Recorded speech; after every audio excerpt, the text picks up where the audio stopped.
Hi, this is Dr. Singarvedi from Empower Psychiatry and Sleep. It's not uncommon for me to come across somebody who asks if they are going through difficult to treat depression or treatment resistant depression, how to seek appropriate professional help in order to start to notice any improvements in terms of their difficult to treat depression.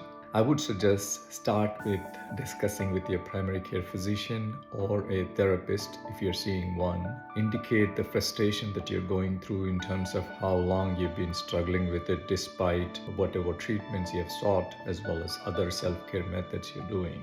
If you have already been on antidepressants, there are several other treatment options that include non-medication treatment options as well as certain medications that are different from traditional antidepressants. This include Spravato or esketamine. That would be the first step, discussing with either your primary care physician or your counselor or talk therapist. If they are able to send a referral or suggest a psychiatrist who can likely help you in this regard, that is probably the best next step that you could take. If not, I would suggest researching the local psychiatrists in the area that you live in and see who might be offering treatment options that are likely to be beneficial in cases like that you're struggling with.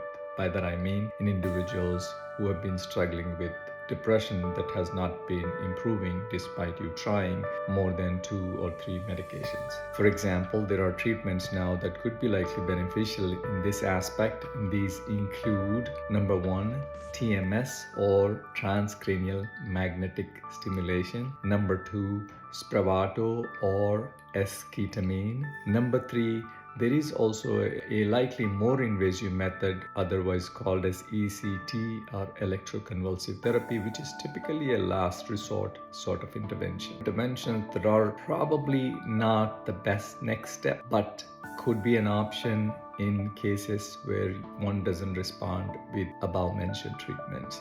These include vagal nerve stimulation. No matter what professional help you seek as a next step, I would strongly emphasize continuing with your ongoing therapy or counseling, continuing with your medications that you've been on for depression, while also continuing to do all the lifestyle methods or self-care habits that you have done in order to come out of this depression. And these lifestyle methods or self-care habits that I would emphasize should include attempting to get good amount of sleep, attempting to have a structure in day-to-day life. By that I mean waking up around the same time every day, going to bed around the same time, having certain habits throughout the day where you kind of focus on your own self-care as well as time to relax, and also attempting to keep up with your social network. By that I mean your